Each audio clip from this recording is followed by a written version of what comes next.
Uh, there's a few people trying to come, finding parking, but خلاص, we'll start. Okay, good.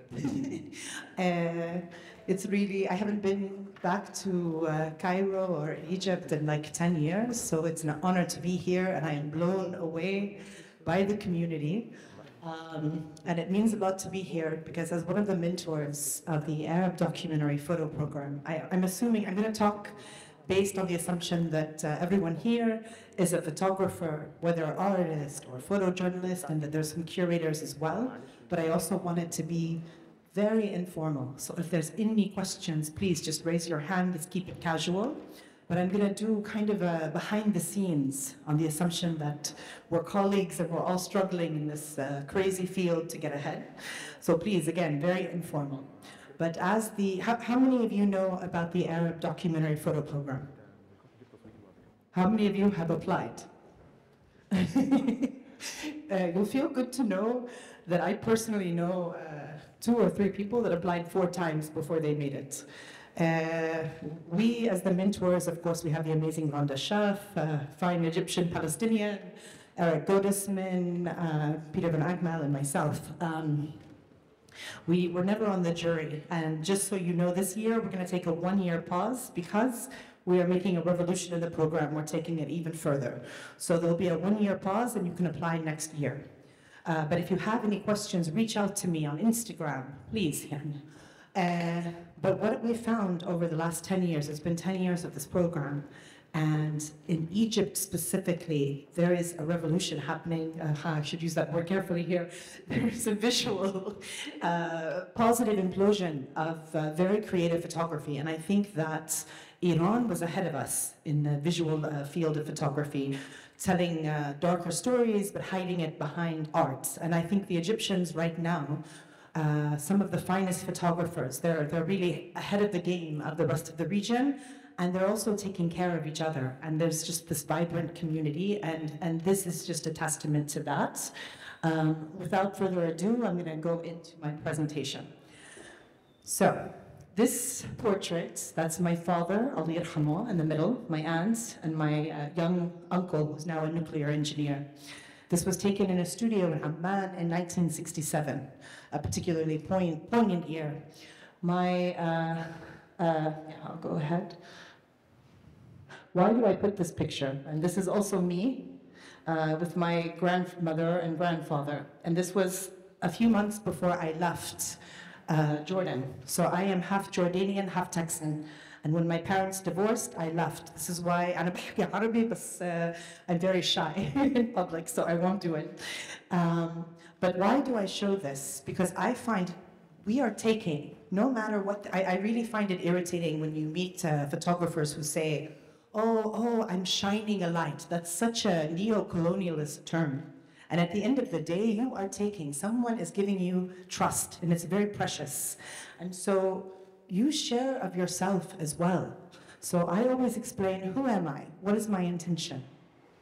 My beginning was like probably many of you. We have the idols that we think we love. For me, it was Sebastião Salgado. It was a picture of a woman, I think in Chad, and she was trying to breastfeed, and the breast was empty, and she was putting it into a dying child's arms. And I remember I was like 20, and I felt like a punch in my stomach, and I want to be. But then you get older, and you go into the field, and I was covering the war in Lebanon in 2006.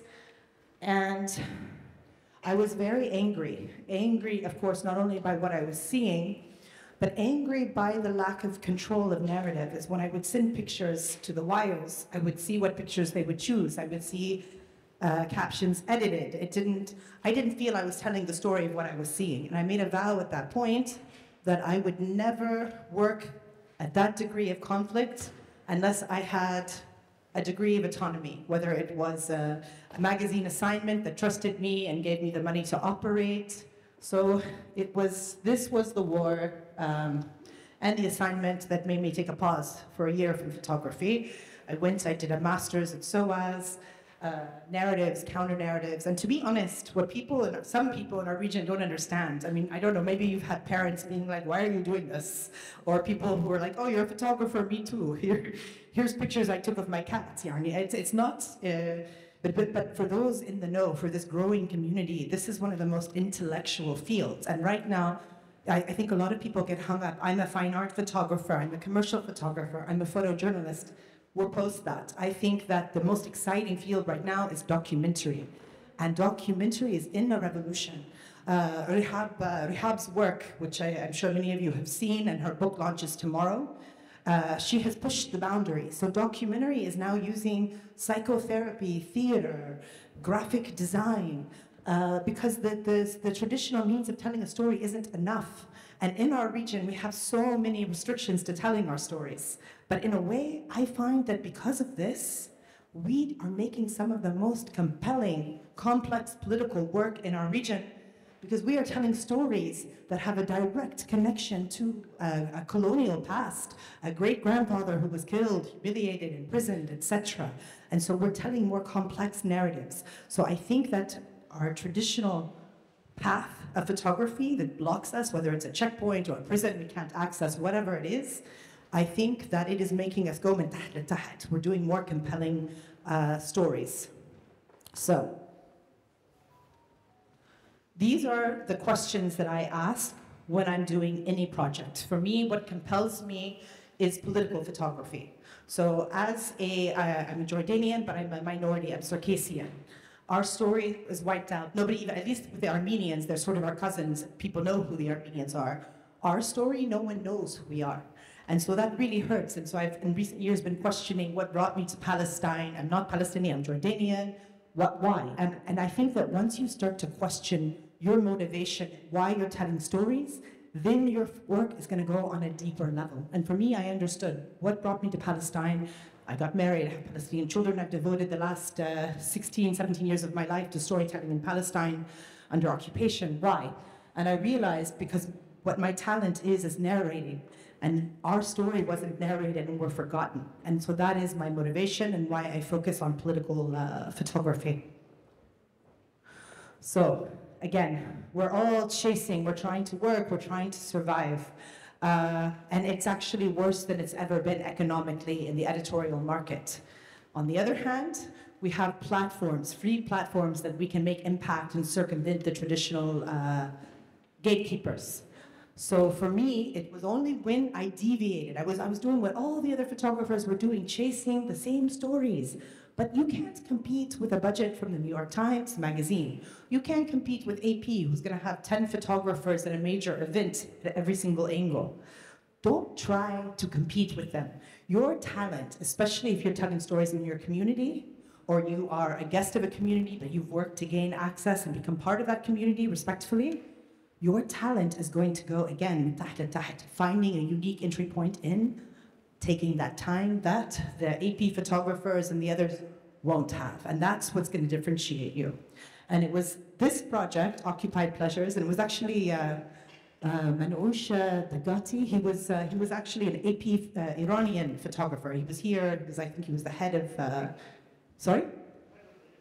Yes, an amazing man. And I was at Perpignan Festival, which is it's also important you can travel to access these festivals and meet people. And I showed him my portfolio, and I had the war stuff, and I had the protests, and I had the thing that every other photographer had. And at the very back of it, I had 2 words, Occupied Pleasures, which was a dream project that I didn't have the confidence to do.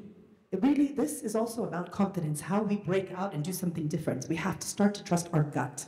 But occupied, for the literal occupation, and how we occupy our minds to get past the humiliations, the checkpoints, etc. So I had the title and 3 pictures. Munusher stopped. He pounded his fist on the pictures. He said, this. I said, what? He said, this is what you need to do. I haven't seen Palestine told this way. You do this, forget the other stuff. And I got happy. I said, oh. Does AP have a job? He's like, no, no job. Just, and also don't chase the usual people. Like this Perpignan, there was lines to talk to the usual editors. They were exhausted. It was actually a woman sitting alone. I sat with her, had a conversation. you never know who is going to open a door for you. She nominated me for the Magnum Foundation. I got, the first time in my life, money to do a story the way I wanted to. Boom. This project, I'm going to show you a few stills. I got a world press photo, which I never imagined was something even possible to me, let alone for an approach that was a deviation from the standard. But do not worry, there's a way around that, because it's very competitive. Like, on the one hand, there's a lot of opportunities for grants now, but the way around that is you do what I call little love poems, little love stories. So you work on chapters and you just make small until you can get a little more money for a font. Anyway.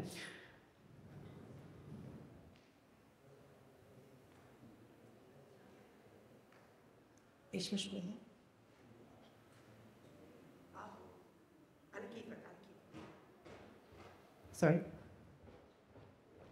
Okay, so there's an approach. When you're doing a new project, you have what Americans would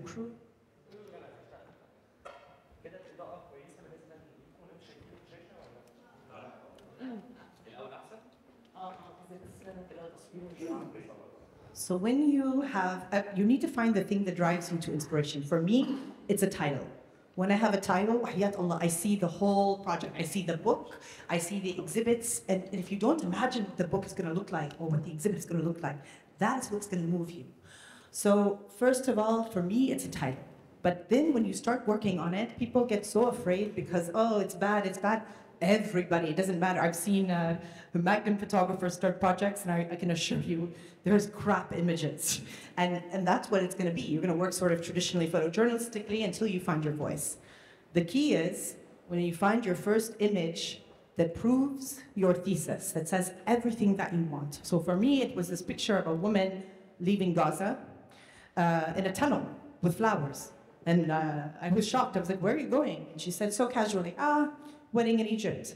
And it was how normal that was. That was like, what the hell? This said everything. So then that became the standard. I'm like, I need at least 5, 10, 15 images that say this. This proves the thesis of my project, right? Interestingly, this picture, which is one of my favorites, but some people, when I won the World Press Photo in 2014, tried to make a problem and said, oh, I remember I was telling the behind-the-scenes stories. This is a really funny guy, dreams of being an actor. He's a mechanic. And it was the last day of Ramadan. And he's a bit of a hippie as well, and he wanted to get a sheep, make it fat, and then do something with it later during Eid. So the checkpoint was so busy that he said, I'm sorry, I have to go get the sheep. And I said, okay, after you get the sheep, come back to the checkpoint. So I came running. The light was going. I had a very cheap $20 external light. Existential crisis, my God, man, sheep, throw it in the middle. Let's see what happens. But what's funny is he had named the sheep Haifa Wahdi. And while he was waiting for me, he figured out that she was a he. Like, I didn't ask him why he figured that out, but khalas, he figured it out. So then he named the sheep Morsi. So when I lifted the camera, he pulled the sheep to the front. This one piece of information, which I was very transparent, and that's the key, just be transparent in what you're doing. Some people were like, oh, you should have put the camera down. I said, why? Because he pulled the sheep to the front. I said, so? He said, this is his comment on the occupation. He knew what the project was, and why do I have the say? Every portrait, to some degree, this light, this, but when someone has a say in the representation, so this is where, but since this time, I think the field is opening up, but the key is try to be as transparent in your captioning as possible. I'm not going to talk about every image just because there's a lot I want to get through.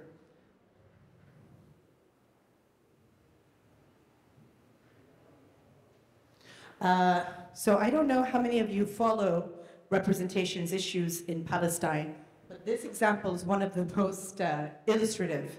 Edward Said, Allah yarhamah, was working with a really cool Swiss photographer, and they were given this option of a big exhibit at the UN in New York. And when they came with the pictures, the UN said, oh, and they thought about canceling the exhibit. And then they said, okay, you can show the pictures, but without text. So the absurdity of that request, that is where we're at in our region quite often in traditional media, is we don't have the nuance, the space given to tell our stories. And that's why what's happening in this region right now, especially in Egypt, is essential. So this is my project I've been working on for the last 7 years. Occupied Pleasures was me putting my toe, like, can I do this? Can I do this? Because I was afraid. But it was only when I stopped copying everyone else that I started to get opportunities, real opportunities. And then the work meant so much more. So this project, so the last one, we talk about the occupation, but the occupation is not, there's no face. There's no, you see some of the structures, the walls. But this one, I go directly to the crux of the occupation. And I also blur how people try to say it's a religious conflict. It's not. It's colonial. And the occupation is a very brutal political issue, taking people's lives, and it's obscured when you try to say it's a religious conflict. So this one, I deal directly. It's an angrier project. I have 2 Palestinian children. I've been now based in Palestine for 16 years. And so many assignments and so many times seeing how issues are represented or misrepresented. I also have more confidence now. I created a platform for myself. So this is the story I want to tell. So I'm working now on my book. Inshallah, it will be finished in the next year. I'm working with an amazing graphic designer, Toon Van Heiden. And that's another thing I will say. Sometimes we rush, we need a photo book, we need a photo book, we need a photo book. My first photo book, I regret to this day because I rushed. I had the world press. I thought, I have to do it now, I have to do it now. I just said yes to everything the publisher, and now I regret it. This is your baby. Okay, with a baby, you carry it for 9 months, and then it kisses you, it hugs you. But the book, when you make your first book, you're pregnant with that thing for 5, 10, years. And it doesn't hug you back. And when it's there, and you can't change anything. So my advice is don't rush for the book, or do something punk and zine until you're ready. So I learned my lesson with that. And again, take the time to brainstorm and think about what you're working on. This is, sorry, dangerous. I have about this size, 3 to 5 giant whiteboards, and I brainstorm. What do I want in my project? History is current life. Tension, duality of conflict, representative person and landscape, searching for rationality and irrationality. Also, before we get into the stills, when you're working 5, 7 years on a project, we don't have a lot of money, and we get grants, but the grant money runs out. So how do we survive? You make teasers. There's 2 things that I advise doing. 1, think about the multiple places it can live to maximize not only the impact of it being seen and felt, but also opportunity financially, okay? So when I have my edits, this is the photojournalism edit. This is the edit of B images for the publications that will claim they have no money, but I want to get some PR. This is the edit for, so don't give away your babies. We need to be paid, right? So B, C edits, fine. This is the edit for the fine art, because right now, work can live in so many different places, right? So this is a teaser when I understood that I was going to be stuck working for more than 3 years on the project. There's 3 rival spots where they claim that John the Baptist baptized Jesus. The funny thing is that this site that you're going to see is an invented location, because in '67 in the war, when they took the Dead Sea, and they took the 67 areas from Jordan and Palestine, there were landmines. And the Israelis wanted to make the opportunity of the economics of tourism and religion. So they invented a site in the north, which is now the most popular site. So another thing to think about, I spent hours in the car. I started to realize what's around you. Every single second you're working on your project, there's something that leads to the story. So I had the radio stations interrupting each other. Kulthum interrupted by news in Hebrew, a Rolling Stone interrupted by the call to on and on and on, right? So here's just a little teaser that I made. which I would send more for, let's say, more curatorial situations.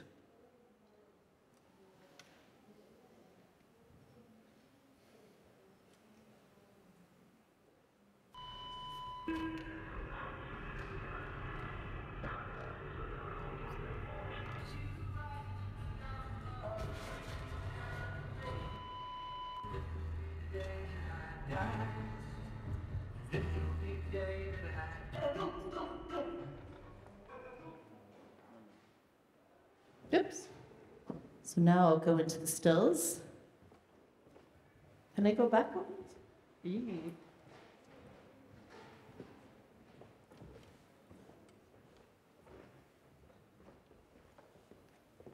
Okay. So another approach that I take, you try to work on your personal style. My personal style, I bring humor, because I have a very black sense of humor, but it's actually, I'm angry, but sometimes in pain it's easier to, and sometimes it's not appropriate.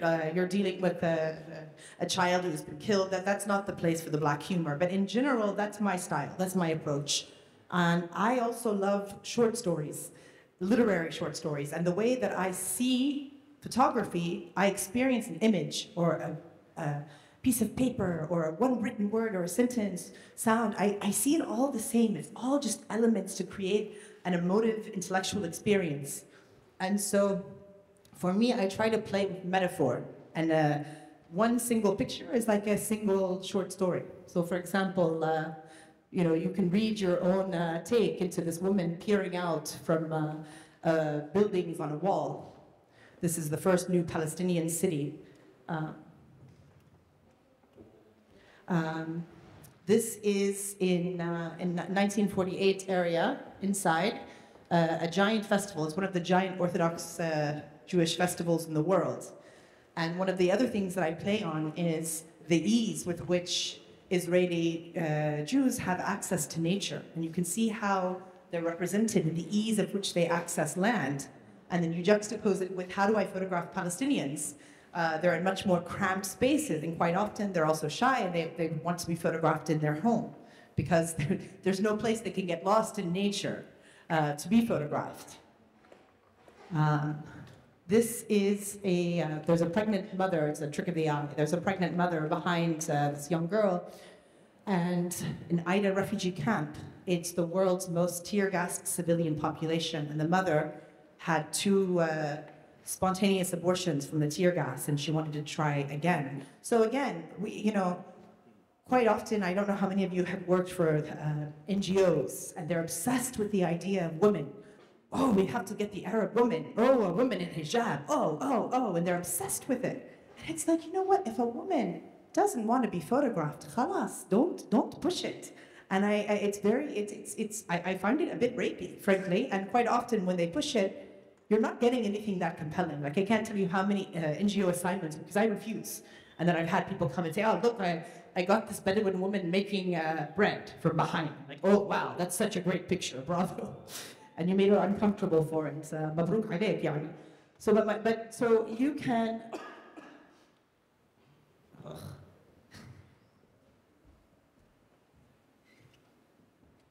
you can find ways. The thing is that once you gain the trust, and so for me, the picture is almost secondary sometimes. My primary approach is testimony. I want people to tell me their story. And sometimes they don't want the picture, and it doesn't matter, because in the testimony, there'll be one thing they say, and I find another way to illustrate it. But also, quite often, the woman had said no pictures at the beginning. And then she wanted an image to go with her testimony, and this fell about organically. So it also doesn't always have to be a woman's back, etc. We can explore new ways of illustrating people's testimonies. Palestinian youth, literally on the edge, so in juxtaposition to the previous image.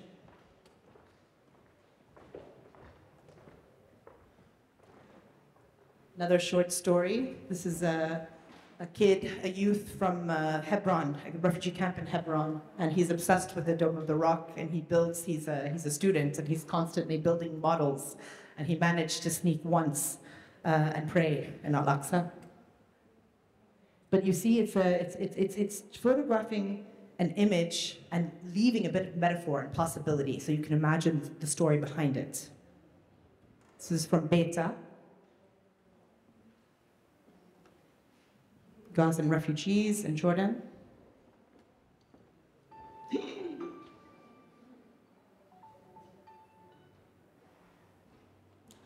Okay. Nablus refugee camp, Balata. And you know, you take assignments. Sometimes I had an assignment for resistance fighters in the Wall Street Journal. But look for the metaphors. You never know. The thing is that you become known as a photographer that has its own style. And always I give them what I call, excuse my language, but I call it the basic bitch edit. Like, okay, the 5 W's, who, what, where, why. This is the traditional style. Khalas, I give it to them. I cover my butt because I want to eat. I want to get more assignments. But then I give them the me. And you would be surprised that 7 out of 10 times, they will start to go for, so for example, they use this image in their online representation of the story. This is the kid, he's still alive so far, 6 months in. He didn't think he was going to live a week beyond. This is his gun. There's a picture of his 2 friends that had been killed, a sticker he keeps at the bottom of the gun. Balata camp. This fine gentleman is from your country. He's an Egyptian Coptic priest and such a beautiful soul. He came from, I'll be lying if I tell you, I want to say Alexandria, from extreme poverty. His father died when he was young, and his dream was to be a priest. And he had to work so hard and clean floors, and you meet him. And the reason I met him is there's horrible footage online of him being accosted, trying to enter the sepulchre on Easter. And you see Israeli border police grabbing him, taking him. It's a very brutal technique. It has a name, I can't recall, but pulling him to the ground. And it was horrible to see. But then you meet him, and it's more horrible because he's so gentle. And so we went together to the Dead Sea. We wanted to find a way of representing beyond the brutality of the image he became known for. Again, sometimes you think there's no picture. Take the time. This is a situation of a demolition. And the house had been demolished 2 times, and it had a demolition order. So I met the family. Very simple structure, just a few rooms. And the light was awful. There just wasn't an interesting picture. But as I sat listening, I became obsessed with the Sistine Chapel on the ceiling. And the idea that this house that had been demolished 2 times, and this was not a family with money, that even knowing the house would be demolished again, this little detail of home, I became obsessed, and I was staring at it, and that's when the kid, because you know, of course this happens. How many times have you been accosted by like 1,000 little bastards? You know, and you don't want to take those pictures, but you put your camera down, you wait, and then there's little moments of harmony. Wingless airplane. Another little metaphor. Gaza. Also another thing that I do when I start new projects, I make a list. I'm like, okay, in an ideal situation, my project will promote these emotions. And an ideal, if I succeed, in an ideal situation, politically, my project will address these issues. And then I look at the 2 lists and I think, what visuals could promote these images? What visuals would speak to these politics, right? And so I figured that in Gaza, where the sea is the only escape, really, for an increasingly suffocating experience, Tojihi, I don't know if you call it here, Tojihi, when you graduate high school, but the girls got to go, the kids get to go on a 5-minute boat ride. And then, of course, they have to stop because there's Israeli Navy ships, and they're only allowed to go for, I think it's 6 nautical miles. And so I went out, and the girls, so you want to find ways of telling those restrictions, thinking. Beta. And occasionally, you get those assignments where you get the gold for you. So even if you haven't started your book, always, every time you're given an assignment, whether it's NGO or a newspaper assignment, sometimes we get really interesting ones, but sometimes we're like, oh, it's a wasted opportunity if you don't take at least 1 image for you, for your personal project in that. And sometimes they align. And this is the image I loved. It's settlers shooting terrorists, Arab terrorists. And these are American and French visitors visiting the settlement to learn how to shoot Arab terrorists. This was the image Le Monde went with, and it's also the one that will be in my book. Alexander the Great Amphitheater, Parkwood Church. Twins born from the sperm smuggling operation. We'll go further into that. And again, I started to show Israelis, and this particular character was moving to a settlement, but for him, he said, I don't think about the politics, I just want to be free, you know? And so in that telling, you understand some of the psychology. And this is one of their festivals or religious ceremonies where they kill the chicken to free the sins, I believe, for the year. And what was funny is even though the chicken died shortly after this picture, and the chicken pooped on the floor, he very tenderly wiped its butt. Beta. So Beta, I keep mentioning Beta. Beta was the site, is the site of a very important nonviolent resistance over the last couple of years. And they've suffered a lot for that stance, but there was an encroachment where the settlement was getting closer and taking more of their olive groves, but also getting closer. And they understood closer proximity would mean more brutality for their children, for their daily lives. And so they resisted how? They called it Night of Confusion. And they have like a disco, loud speakers, Quran, etc. And then they got these lasers, and they would put the lasers on the settlers down below. And it actually worked. They backed off, but then the army was like, ooh, this is bad precedent. So the army built a base. So they won, they didn't win. Well, did they win? They lost bodies, young children, or actually a couple of children lost their eyes, a couple of young men were killed. But I became obsessed with this beautiful story. And so I found a way of getting to know some of the community and weighting it so I could get something. So I call this Falahi Star Wars. PA officials, I will let you build your own metaphor of what's happening here. This is a Israeli doing mikvah. It's where they go into fresh water, but this is right beside a very popular mall called Manha, but it's also, so it's ironic it's a mall because it's also a forcibly depopulated Palestinian village in 1948. Again, you get these assignments. This was an NGO assignment. They wanted, I won't name the NGO, but they wanted, I want to eat and work with them again, but they wanted pictures of children, and they wanted pictures of the water tank with their sticker. And, so I admit, I did that. Khalas, I covered myself, but then I looked, and Trump had just moved the embassy officially to Jerusalem. And when I saw these women who were setting up a puppet theater, this image was extremely relevant when I realized the Dome of the Rock was on Al-Aqsa. And so I waited until this perfect moment with the birds arose, and the organizers were like, Tanya, you've been here 10 minutes. I just was like, I'll give you what you want, just give me this moment. So remember, don't waste an opportunity in the field. Get something for you every time. Schoolgirls in Ramallah. This is he's the son of a Holocaust survivor, and ironically, one of the funniest people I'd ever met, also a settler. But he was walking along and he said, here we are in the Holy Land, and then made a mock crucifixion. And again, looking for the metaphors.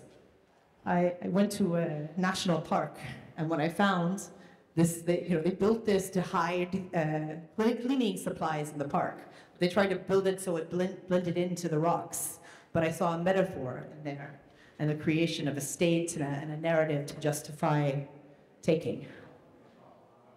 Dead Sea, that's the girl on the left. It's her first time, even though she lives like 30-minute drive away, it was the first time she saw Inisi, because it's not easy to access, and that's really one of the only 2 beaches Palestinians can access, even though there's a vast amount of the land in the West Bank.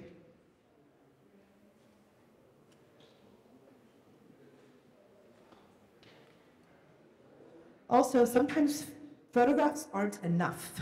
I was doing an assignment about, we were trying to prove that the EU law where you were supposed to produce had been created in the settlements wasn't being followed. So I was hired to do research, and I showed up, and this is a story that didn't make the news, but I found blood on the floor still. I showed up after he'd been killed, this Palestinian farmer, and then blood in the shape of a rock, in the shape of a heart on the rock.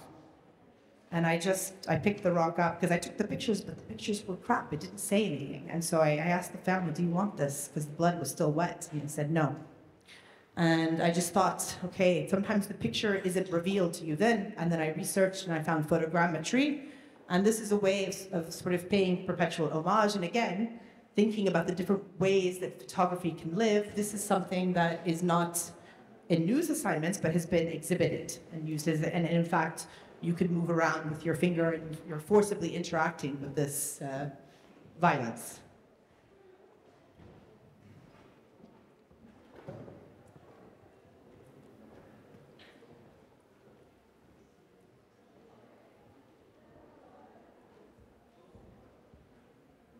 And sometimes photographers get hung up on, oh, this, you know, the thing I really hate the most is when I meet a photographer and they're like, oh, you're a photographer.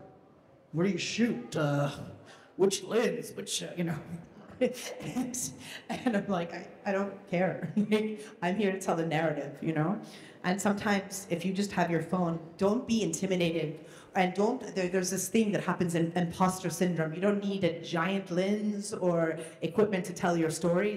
The iPhone sometimes often is more than enough. So this was a moment in Hebron where the ridiculousness, the soldiers were there, the Israelis were celebrating Eid al-Musakher, and they wear costumes, they drink, and then the kids were behind the chain link fence watching. So I decided to stand, not move my feet, and turn both ways. And this is one of the installations.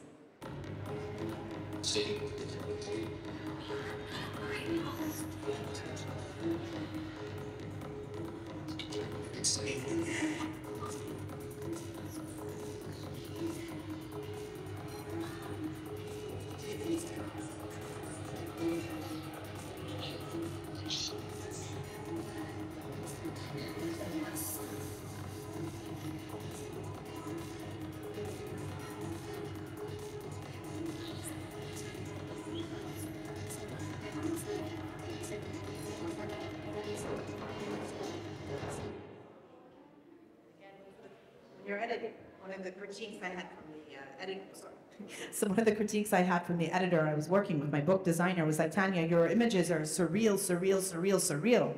And when you jump from the surreal to the surreal, it becomes hard to sequence, and it kills the image before and the image after. So he actually, I'm working now on going and getting some quieter images too. So these quiet images, again, looking for the metaphor, these structures that are used to create checkpoints are littered all over the West Bank, but it looks like this particular one is like a tombstone. So another metaphor.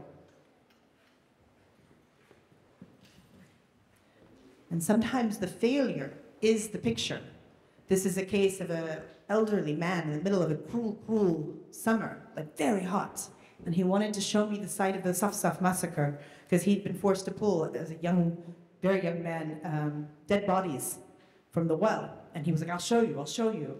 But the landscape had changed. Some of it was closed off with barbed wire. It was so hot. I kept pulling the car beside him. Amma, please get in, get in. And he was obsessed.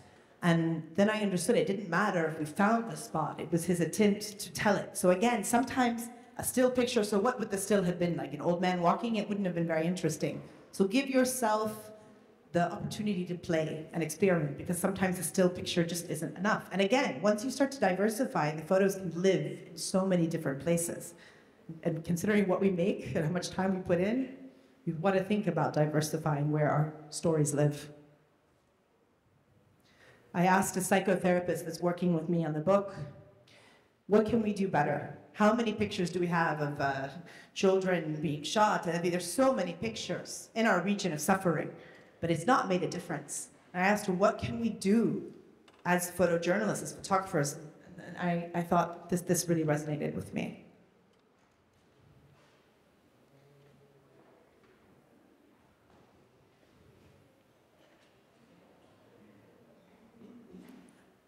issues of representation. Ahad Tamimi. How many of you know who Ahad Tamimi is? A few. She's a beautiful, beautiful, beautiful young lady now studying law, but she grew up under the most high visibility, brutality from the army. Cousins killed, cousins shot, and in fact she was the one who slapped a soldier who had shot her cousin in the head and was jailed. Didn't get to finish her tawjihi, didn't get her, so she had, I can't remember how many months now. And when she was released, it was a big news story. And I was asked by a reputable publication that I dreamt of working with to go photograph her. I was like, okay. But all the pictures that were coming out, it was like with 1,000 camera lenses, and there was nothing interesting coming out. And I kept calling the mom because I wanted to see if I could come at a different time. And the mother was exhausted, and she said, she's tired. And I thought, Khalas, I can't, because sometimes you just have to choose to be human. And I felt like shit, and I missed out on first of all, I needed the money. Second of all, I really wanted to impress this publication, but there's times you just have to be human. And it opens up, by chance, a few years later, I was given another opportunity to meet her. We sat, she got comfortable. I asked how she wanted to be presented. I went the next morning at 5 a.m. We drove to the spot that she loved. That song, oh my God, it's like one of the Shabi, it's an Egyptian, very popular Egyptian song. Anyway, this song came on, and she was singing it, and we were singing it, and she was like, and then she was like, we used to sing this in prison. But take the time to go on the journey. Anyway, it's a good song. This is a settler pretending to be a psychedelic herder on Eid Musafir. A woman who carries her mother's portrait because she's protesting to let her mother's body be buried beside the father, but the land has been taken by a base. Also, sometimes the picture is not enough. I play with, in a different world, I would have been a theater actress. I love theater. In fact, I had a scholarship for it, but I was too afraid. I think it's the only thing that maybe I would have been poorer than being a photographer was being in theater. And so, I can't read it from over here, let me get closer. And so I went to this settlement. Oh no, here, I'll have to read it over here. Okay.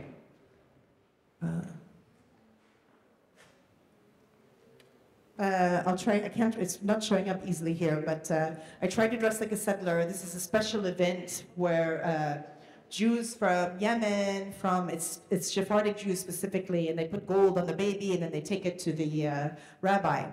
And so I was standing there, and this really obnoxious settler came up with a New York accent, and she was like, "What are you doing here?"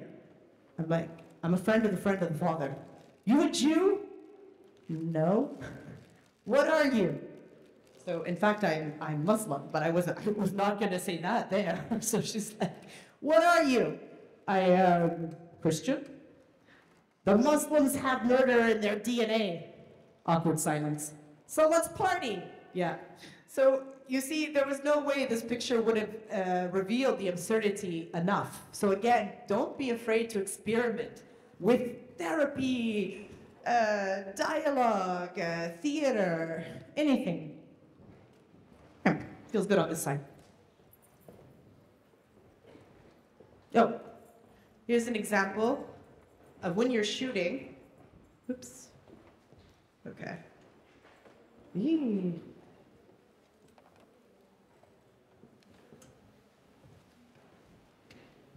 Sorry. Okay, so again, I knew that this was a hard to access story. So I thought to myself, I'm going to maximize. You've already earned their trust. You've already spent the time with the people. So take the time to experiment with different ways of visualizing it. So this is my photojournalism shot. And this was the kid, this is the kid in the cemetery.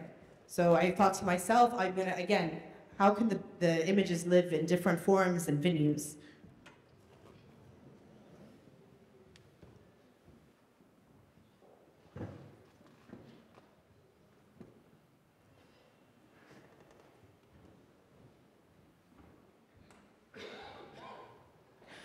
Also failures. So this was a woman, this is a Palestinian house that was taken over near the Mount of Olives. And I chased this woman for a year. And then finally she agreed to meet me, the settler. And I came and she opened the door and she said, oh, I'm so tired. I know I said, but I have 10 kids and I'm just too tired. And I was like, hey, I'm a mom too. I'll help, I have laundry. I said, I'll help you fold your laundry. Because I knew like, I wasn't gonna get another opportunity. So we entered the house, the stench of the house, the poverty I was shocked by. I've been in refugee camps across our region, cleaner, better clothes. The clothes had holes in them, they were yellow. So I sat down with her and I started to fold the laundry. And then after a minute, she was looking at her phone. And then after 2 minutes, she left me like her maid to fold her laundry. But you know what? I got access. Literally, they say, you know, your dirty laundry is out there. You know, I learned so much. I learned the degree of poverty she was willing to live in. Why? Because the physical world didn't matter to her. She's part of the New Temple movement. Her roof, her view of the bedroom shows, it shows the Dome of the Rock. And she wants to remove the Dome of the Rock and build the third temple. So it was a deeper act. So you have to be willing sometimes. You might not get a picture, but you'll get insight, right? I literally folded the settler's laundry to gain some insight into the story. One of the only places that young people can kiss and make out. It's still there, but they're building around it, so there won't be space for much longer, probably. It's on the outskirts of Ramallah. And again, when you stick to, I won't lie to you, there's assignments that I don't get because I respect publications like Le Monde. They will hire me to tell a story anywhere inside, you know, inside Israel. You know, they know that I'm going to be professional and respectful. But a lot of publications, because they've seen the books I've done on Palestine, they just assume that I shouldn't be hired, right? So I have taken, it's not always been easy, but occasionally, for sticking true to the vision that you work on and to the ethics of representation and the community that you're taking from, you have to represent them fairly. During the Unity Uprising of 2021 in May, Nat Geo contacted me, an editor I love, David Barada. I highly recommend reaching out to him. He's also a co-founder of Diversify Photo, of those of you who don't know it. Great things coming from them. He said, Tanya, this is crazy, what's happening? What do you want to do? And I said, you want me to pitch? He said, yeah. I said, you want me to pitch the usual stuff that you would want? Or do you want me to pitch what I would want? They said, what you would want. And by God, I got a 5-day assignment doing exactly what I wanted, and it was published exactly as I wanted. The only fallout that came was the UK publication kept the same title, but the backlash was strong in the American, and so they added the words, a photographer's perspective. And you know, I was called, oh, Tanya, I'm so sorry. I said, oh, it's okay. The ethics of the primary vision has been respected, so I'm okay. And this image of a child with his Superman Palestinian cape in Silwan became not only the photos of the year, it made it in photos of the decade, and I am very proud of that, and I didn't expect that it would find its way there. This is in Haifa. This is an area that was taken in '48, and that's the Ministry of Justice, where a lot of, at that time, Palestinian protesters were being taken en masse. And again, when you become known for a certain, when you develop your style, you get, so I was given a 1-year assignment with the UN, and we worked on campaigns and we experimented. We tried to find new ways of talking about the pain. There was a child from Beta that had been killed. When I went, you know, would a mother crying, would that say anything different? Would people even view it? Would they experience it? So it's a matter of thinking what's already out there and how can we say it differently? And so the mother pulled out, her hand shaking, a piece of paper that held the child's first haircut. And this is a chapter from the book, Children of 9 months, Wulad Tis'a. I don't know if you have the saying in Egypt, but it's a saying in, you do? Yeah, so it's supposed to speak to equality, right? So that's the other thing, again, title. So this is the chapter of my new book, one of the chapters. And I love this proverb because it speaks, if you apply it in Palestine, it speaks to the ridiculousness of how unequal birth is and the attempt demographic threat and control. And so, let's see, I'm gonna go. So for those that don't know about the phenomenon, Palestinians are not allowed to have conjugal visits. And there's, of course, a very high rate. Almost every single family has someone who is in prison, has been in prison. And so there's this phenomenon that came out where mothers, relatives found a way of smuggling the sperm out of prison in chocolate bags and chips. And amazingly, the Razan Clinic has a very high rate. I think we're at 109 births. Many of them are twins, in this case, triplets. This was from a couple months ago. And how do you tell that story, right? Like, let's see. You don't want to put anyone at risk. And so, for example, the women have made a pact. They never say how they did it until it's been uncovered by the Israelis. And if they tell you, you have to be, you want to protect, but once it's already out, then you can reference it in your captions. But let's see. Oh, this is, for example, from Prisoner's Day, but let's see.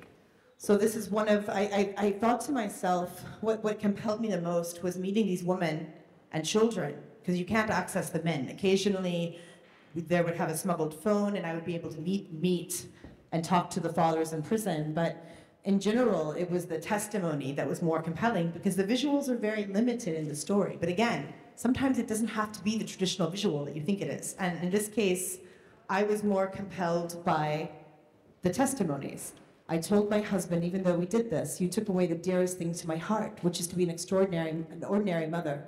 Now I have to be more a mother and a father in one. And I tend to play the father's role to compensate and keep you present in their lives. This is from the clinic. These are some pictures from their files of how the sperm arrives. Since we don't have time to read, I'm just gonna scroll through. This is an amazing, you know how when you give chocolates when people get married or there's a baby. I love this message.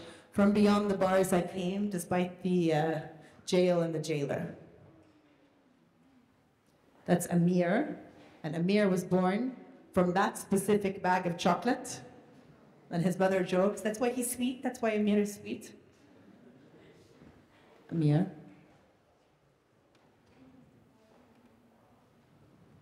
A letter from the jail, translated. It's very, very romantic writing. You'll have to spend time with it in the book.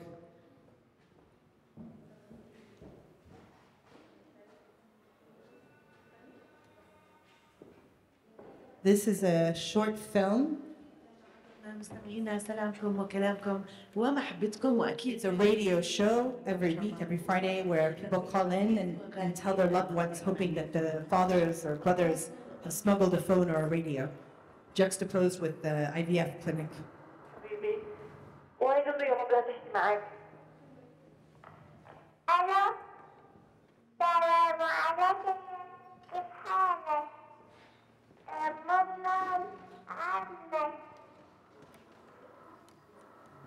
كنت في البداية ثورة يا حبيبي. ظاهرة تهريب نطف من السائل المنوي غير مسبوقة بالتاريخ. إنها اختراع فلسطيني. يا حبيبي كم تقنى لننجب أطفالنا.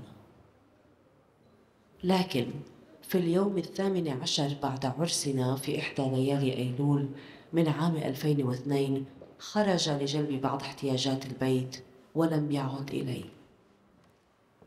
ومن ثم كنت أنت جئتني في علبة قطرة عيون بداخل كيس حلوى الويفر بطعم الشوكولاتة والبندق. لهذا السبب أنت حلو يا ماما. السجن بالنسبة للمجتمع الفلسطيني هو الشقيق التوأم غير المرئي، وكذلك هو الجدار والحواجز والمحاكم العسكرية الإسرائيلية. يا محمود. السلام عليكم. وعليكم السلام.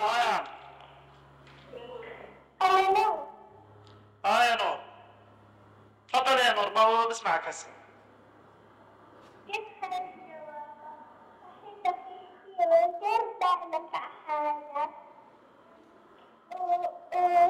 وستيل نحسية.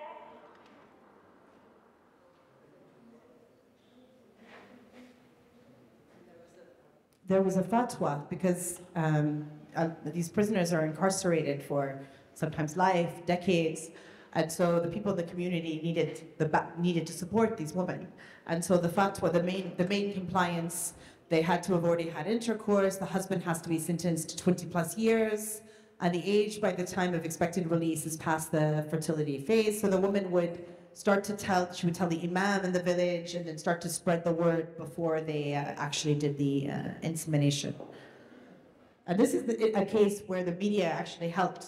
It was a rare case where the woman wanted the media to cover them because they needed to give the cover, not only legally to give the children official birth certificates, etc., but also to buy in from the community. So this was a case where they said, "Ahlan wa sahlan, please tell our story." It's changed now because, some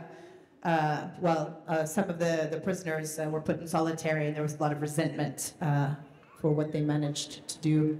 This kid on Prisoner's Day gives chocolates. He's never met his father.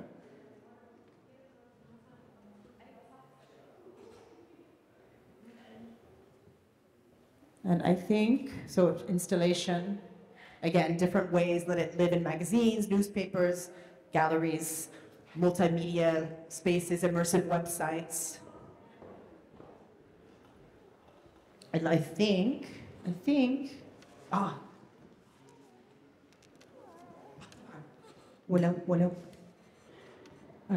take care of yourself, have a good night, and I hope you will find freedom when you wake up. Smuggled radio message to a prisoner.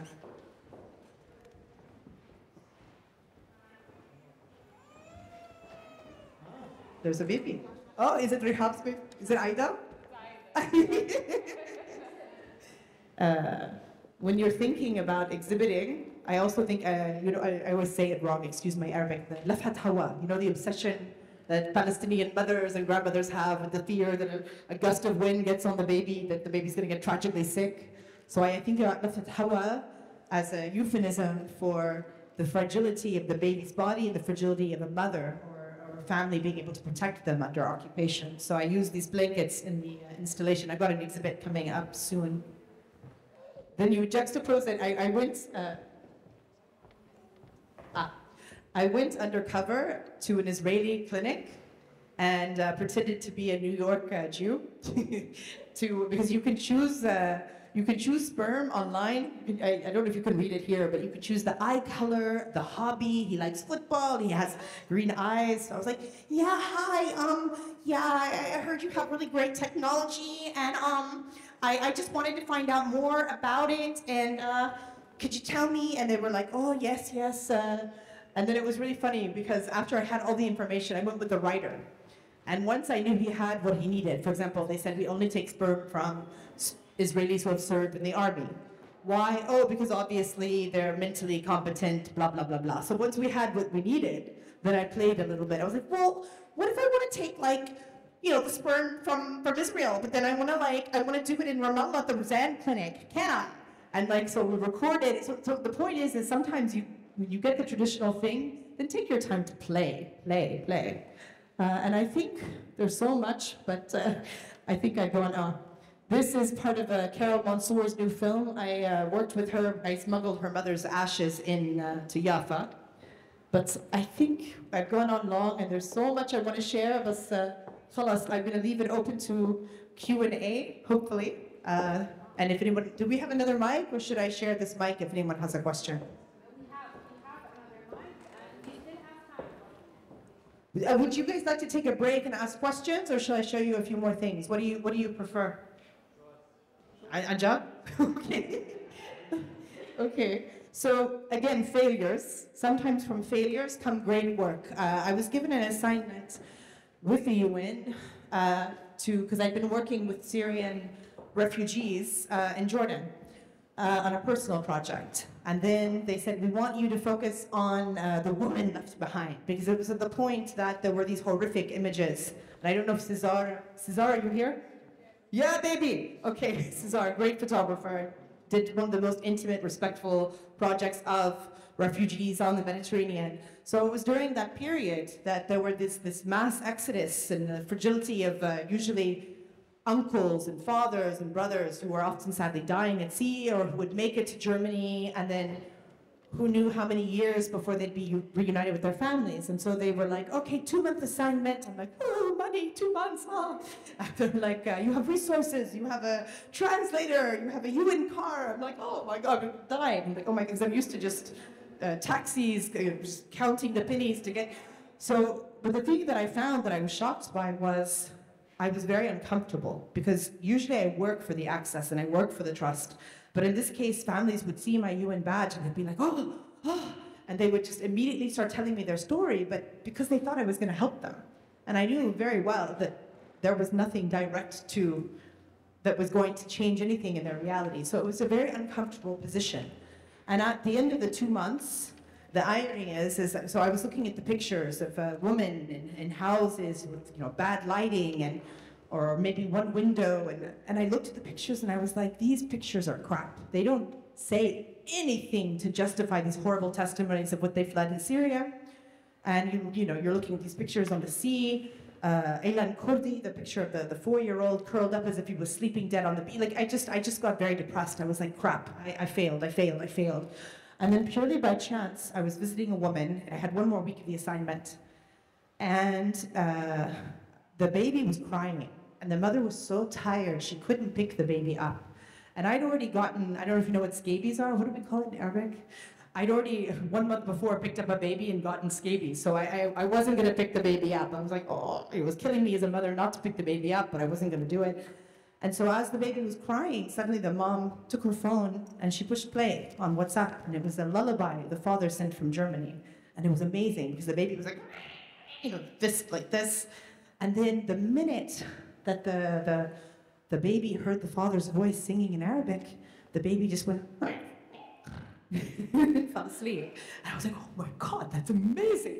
And then I started to ask other people, do you have, are you? And people were they just gave me, and it was 1 week, and I gathered the WhatsApp messages, and I did this video, which ironically, when I gave the work to the UN agency, they were like, ooh, we've changed, there's an agreement with Turkey. We're going to try to stop people coming into Germany and then Europe, and we don't want to talk about women left behind. And I'm like, so I did this 2 months for what, And I was paid, but at the end of the day, and then I gave them this video, and they're like, because I gave it as an extra. The irony is I was like, halas, I released it on my own. It went viral. The CEO of WhatsApp put it on, Time Magazine profiled it, and then the same UN agency, but in Dubai, contacted me. They're like, wallahi, we love this video. Could you do something like this for us? I was like, anyway, here's a short. So again, from failure.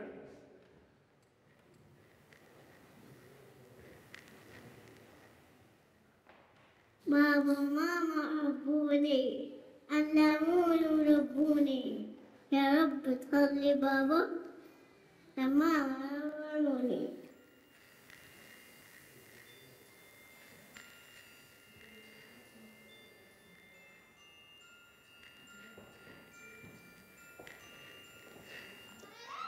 يا رب شلونك؟ يا رب شلونك؟ انت مليح؟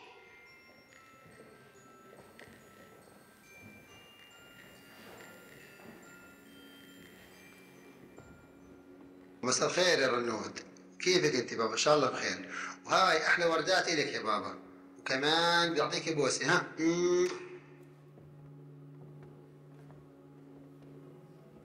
بابا مرحبا شلونك؟ شو اخبارك؟ جيب لي روضة بيضنا من العلانة وزهري ونمتك.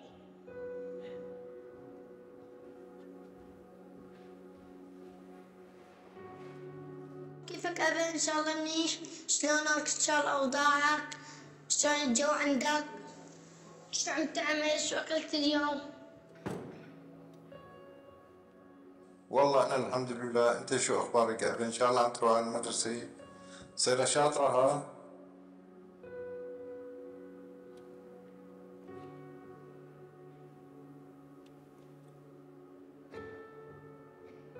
الاخير غض الصوت والله يا قلب.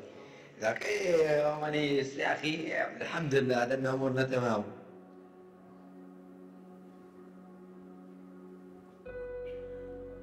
بدي أعلمك من كل البلاد العرب لأنه هم بلاد العرب والله العظيم ما فيها غير الذل. الله العظيم نجيبك عايشين أحلى عيشة أحسن من كل الأوب اللي عندك هنا. كل أخوات منيوك والله يا مانيس إنه بتيجي لهون معززة مكرمة.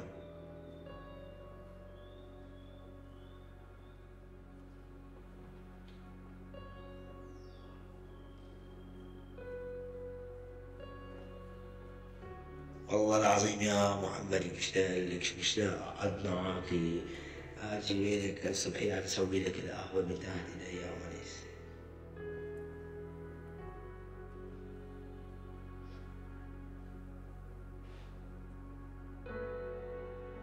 يابا انت وين؟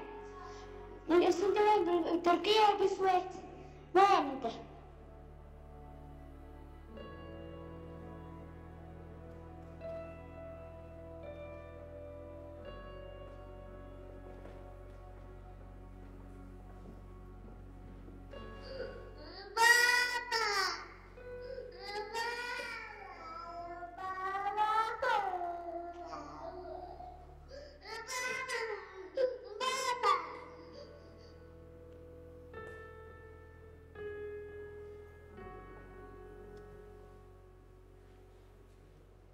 And an amazing editor, Rabab Haj Yahya. She's a growing star in the editing field. This looks odd with the light, but it's okay. So after that, I also became disillusioned. I got tired of not having control, whether it was a UN assignment or whether it was a news assignment, people not wanting, oh, we already did Syria, oh, we already did a death in a camp, etc., etc. So I became angry and I thought, how can we circumvent this? And that's when I started to play with immersive websites. And Mohammed Mahdi, one of Egypt's also finest photographers in the room there, is playing a lot with immersive websites right now. And there is a freedom in that. But I also learned the hard way that if you can use the free platforms, what I've been advised is to use the Instagram in a creative way, because if you spend a lot of time and money on an immersive website, it gets dated very quickly. And I also found that the ego is up, because I made a 5-year, 3-chapter website about Bukra fil Mishmish, about a Syrian woman. And my goal was actually to get it in journalism. The irony is nobody wanted it in journalism. It did well in the art field. It exhibited internationally. And what I was told was editors, they don't get to be in the field. They don't get to take the pictures. So their thrill is the control of the edit. So they want to be the demigods of that edit. And so when you give them something already finished, they're not interested. And also, practically speaking, they don't want to send anything off of the traffic of their own website. So that's just something to consider. And, 5 years, majority of 99.9% of the women didn't want their faces shown. How do you tell a story? So it's in the little details. Like, I noticed the first 4 years that the news was on and people were just sitting watching the news. And I noticed the last year I was there that they were too depressed to even turn on the news. And it was Bollywood movies. So it's those little details of stories that you can tell. And again, testimony. It's the testimony. Take the testimony. You will find a way to illustrate it later. Oops. So little details. I regret that I wasn't working immersively the first year, and most of the phones were Nokia. And when I wanted to go back, the Nokias had died and the trove of memories were gone. But this is an example of a woman who had gotten a love message from her husband on Valentine's. He was a fighter in Syria. She was a refugee in Jordan. And then a few months later, she was lucky because she got a picture of her husband dead. So at least she got a Nokia burial, because usually the bodies were eviscerated or taken by Syrian authorities. So.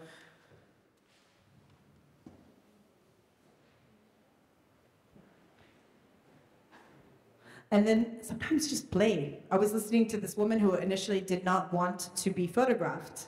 And she was talking about her anger and her pain. And I was like, how do you feel? She's like, I'm angry. I'm like, okay. And we just started to play, started to jump, and then she she let me, I was like, what is it that you want? And she was like, and she just started jumping up and down and screaming. And then she said, yeah, take my picture, you know? And so again, just take that time and go on the assumption you might not get a picture, but at least you'll have the testimony. And I swear to you, 90% of the time, something amazing will open up. In the interest of time, I'll show just a second of this. I couldn't access the house because the bawab was really cruel. So the children went, and this is through the eyes of the children. Memes from the internet, pictures they took inside the house.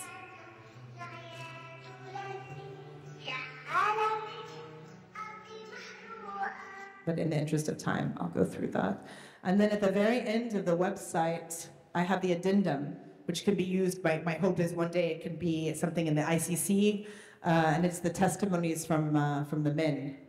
Like, he was an architect, and his hand, he was beaten so badly he can't use his hand anymore, and you can see, or it's hard to see on the screen, he has no teeth. Kalishnikov broke every single tooth out of the top of his mouth.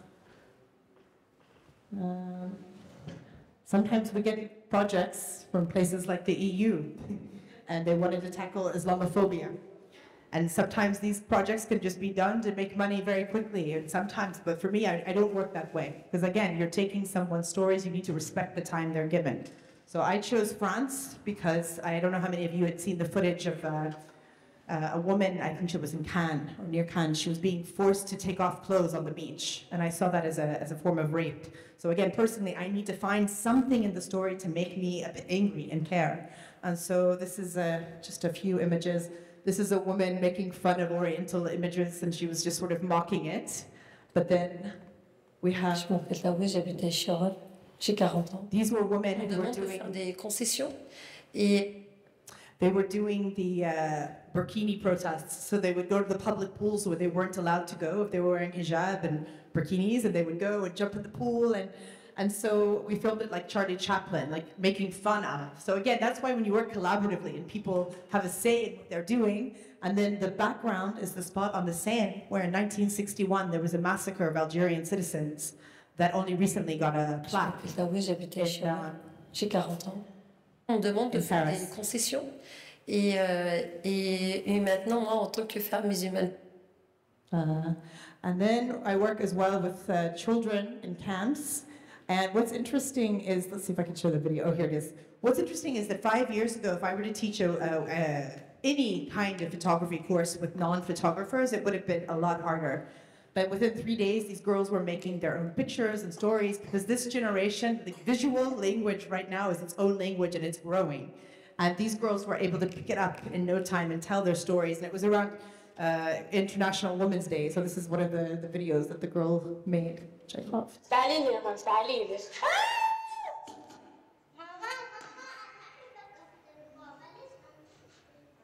لا أنا ما عيطت، أنا كنت ألعب أنا وبابا. And then, you know what, I think I'm just going to end it there because I really want to hear, see if there's anything.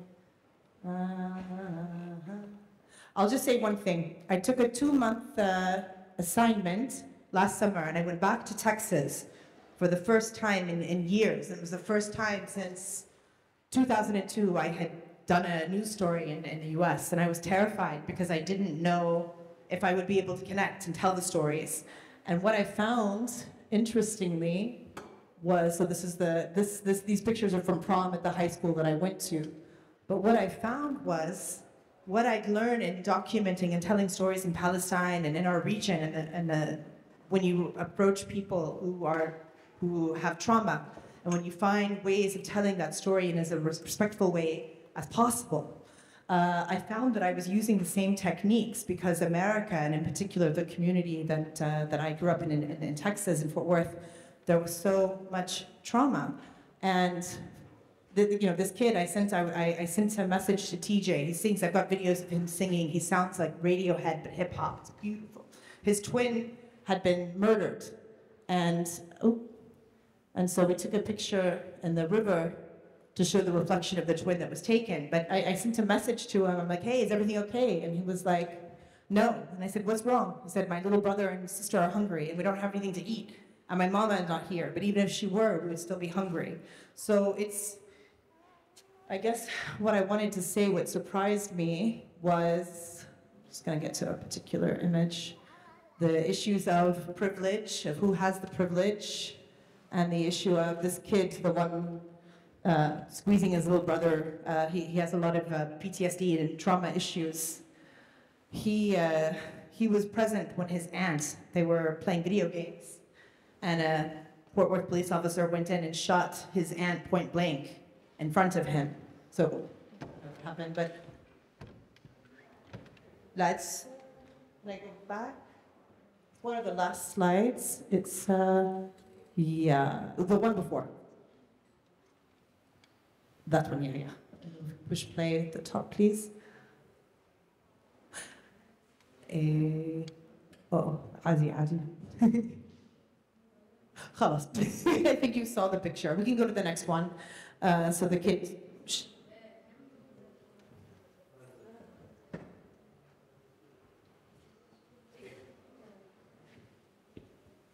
It's okay. It's a simple picture of a sweet. Oh, thank you.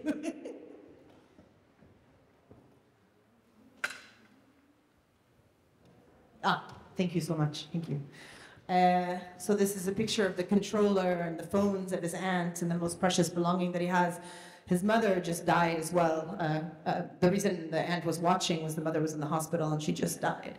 But I guess what surprised me was as we started to take pictures, the kid was obviously very traumatized. So I stopped. And then he was obsessed with Stranger Things. I don't know if you guys watched that TV series, but the earth opening. And so we started to play. And in playing, that's where we started to take pictures. And again, it's just, universally speaking, I think that the bottom line is find what motivates you. Find why you care about the story. If you don't have a gut instinct in it and a personal motivation, then you're really, until you find that, you're just probably going to make pretty images or standard images, but you want to find your unique entry point into the story, and that's where it's going to really differentiate. And along that note, I'm just going to open it up to this amazing and very patient group of photographers here. But again, I really want to commend the photography that I am seeing coming out of Egypt. It is, again, I usually say revolution, but I know that it's a loaded word here, so it's quite inspiring what is coming out. I mean, we've got how many ADPP babies do we have in the room? One? Oh my God, okay, actually we should get you guys, okay, ADPP on the stage. Yalla, welcome. Rihab, Aida, Mahdi. Okay, so if you guys don't know these photographers,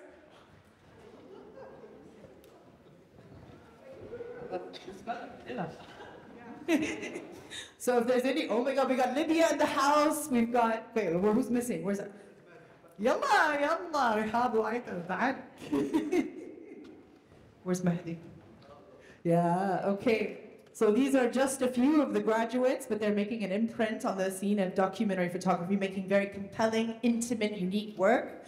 And in fact, we can open it up and share the stage with them to any questions you might have.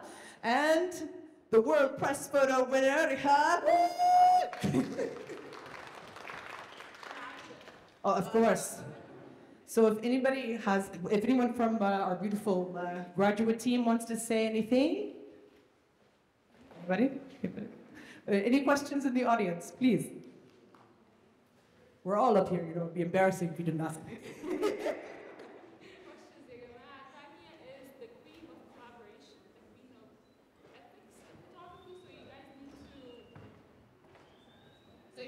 To make use of her time here. So ask her questions. She's very generous with her knowledge. And I'm doing portfolio reviews tomorrow. I don't know if there's any slots left, but.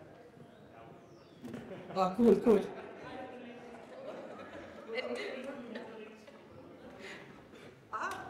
The links for the portfolio reviews are their Instagram page. And if it's already full, I really don't know. Reach out to me on my Instagram. Let's talk. I mean, there's a lot that needs to happen in our region and a lot of collaboration. We need to make our own publications, our own zines. We need to go out of the box. So this is just the start. ADPP and the brave work of visionaries like Marwa, what's happening here. It's our time to narrate our stories. Any other questions? Okay. But I got these beautiful souls on the stage. So I think you know what? I think everyone should say something about one of their Egyptian photographers. Choose one person from the Egyptians and say something. Maggie is my best friend from Alexandria. I love his joke.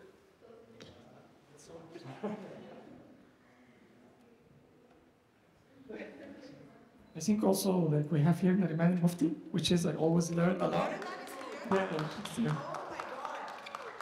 And she is a beautiful soul, always in the shadow. We really have an interesting conversation always about ethics and photography and all of the assignments that she is going through.